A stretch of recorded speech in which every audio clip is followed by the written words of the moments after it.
Hello, you beautiful people. So I moved to Peru a year ago, and I made a video talking about the pros and cons and all that stuff, and I wanted to do a retouch on that video, basically what I've learned in a year of living in Peru. Now, I've been back and forth to Peru for a very long time, but this is the first time that I've actually been living here consistently for a year.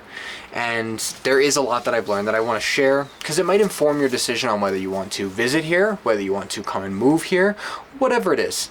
So I guess without further ado, I'll get started. So first things first, kind of related to the video, this was the best purchase I ever made here in Peru. The altitude is so high and there are very rarely clouds in my area. There are clouds and they pass, there's rain, but usually it's just open sky, so the sun beats down on you.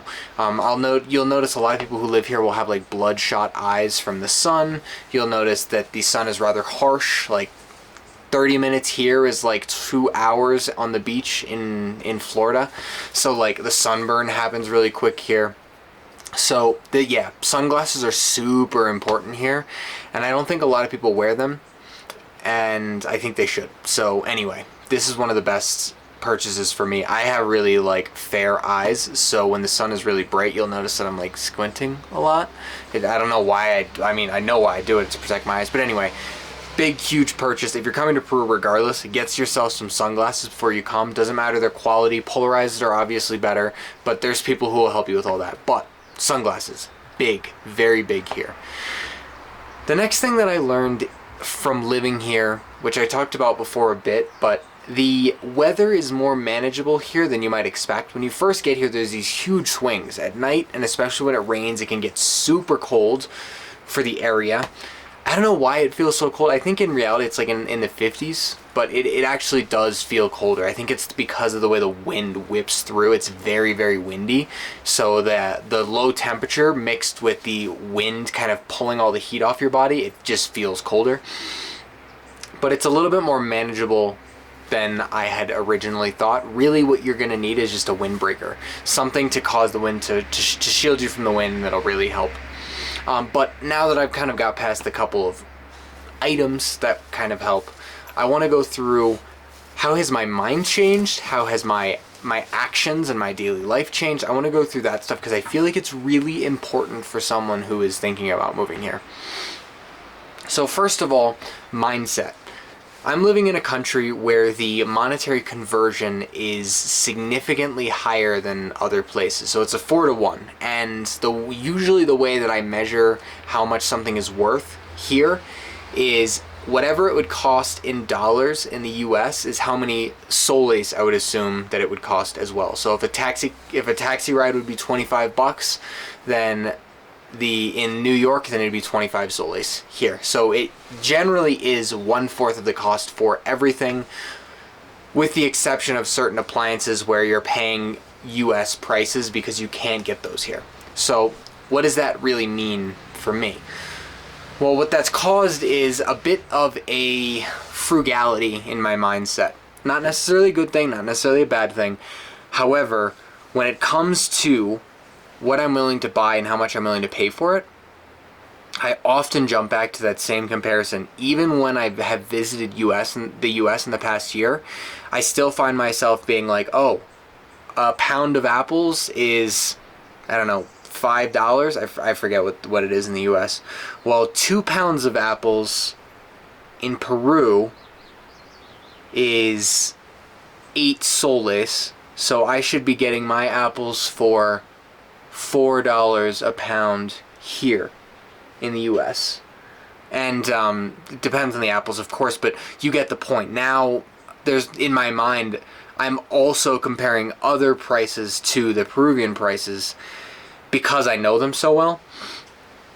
And there's a lot of like events that go on here that are like, 50 to 100 soles. So like 100 soles is $20 US, $25 US about. But in my mind, I'm like, I'm going to go somewhere for 2 hours and spend $100. No, I wouldn't do that in New York, so I'm not doing that here. And there's just like this mindset that is slowly setting in of me getting more and more frugal with what I'm willing to spend money on and what I'm not. I think overall, it has been good. However, I think there are some things that are justifiably higher priced than they probably should be because of the service that's being provided. Like, for example, a photographer here might charge 1,000 soles for the day, but I wouldn't pay $1,000 for the day in the US. However, that person had to buy a US camera, or at the very least a nicer camera than the average person here, and that camera price doesn't change just because you're in Peru. Like I said about the appliances before, if I want a refrigerator, I'm paying the price of a refrigerator. There's a Peruvian brand of refrigerators, but it costs a certain amount of money and materials to make these items, and then the company wants a certain amount of profit. So at the end of the day, a camera like the one I have isn't going to change all that much in price. It's going to be about the same. I have a Sony camera, so that's probably going to be the exact same price, if not more expensive, for the shipping out here. Anyway, so there's a lot of things that I'm kind of like comparing.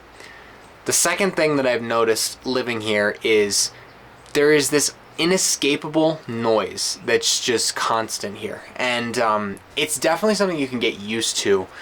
And I do think there are places that are quiet, but for the average traveler and the person who's just coming and planning on renting, for it being a mountainscape, it is very loud here. There are places in the mountains that you would expect to be quiet that there's dogs barking, there's cars driving by, there's roosters, there's cows. And in ways, I know this might sound crazy, but in ways, certain areas are actually more loud than areas of New York City where I had lived before.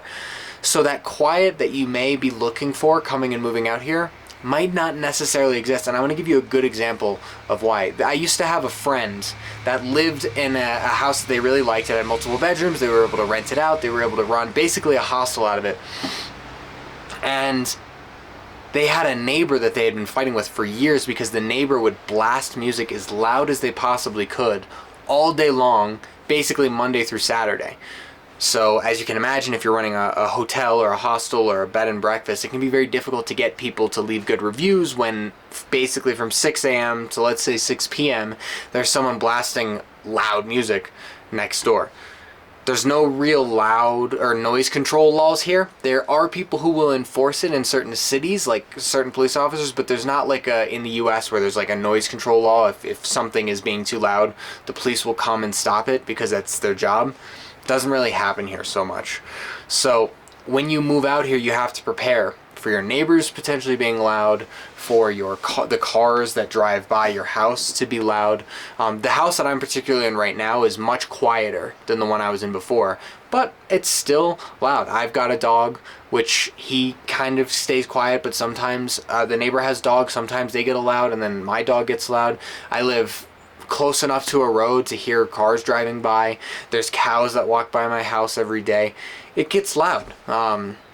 So that's definitely something that I've kind of noticed. There's just this inescapable amount of noise that just kind of is everywhere. The next thing that I've learned is it's very easy to fall into routine here. I know that happens everywhere, but there's very few places to go to get the things that you need. For example, if I need food, I'm going to the closest market to me because this area is so spread out. I'm going to the closest area to me, and I'm going to continue going there until I move. So there's this routine, there's this people that I meet or see consistently because we all tend to shop around the same place at around the same time because we run out of food. Also, there are certain habits from the US that I've brought that would be better if I got rid of. Like, for example, the whole shopping thing. Here, it seems a lot of them shop daily or every other day, but they don't do this big shop like we do in the US, and that is something that I'm still doing, which has its benefits because I don't have to be in the market every day and I don't necessarily live close to it. However, I also have food go bad because I don't have processed food as much here.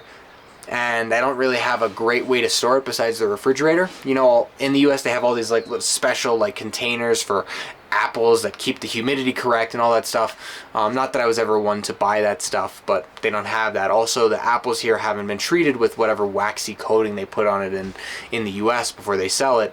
So the apples don't hold as well. There's like sometimes, you know, bugs have eaten into them if you're not careful when looking at the actual produce.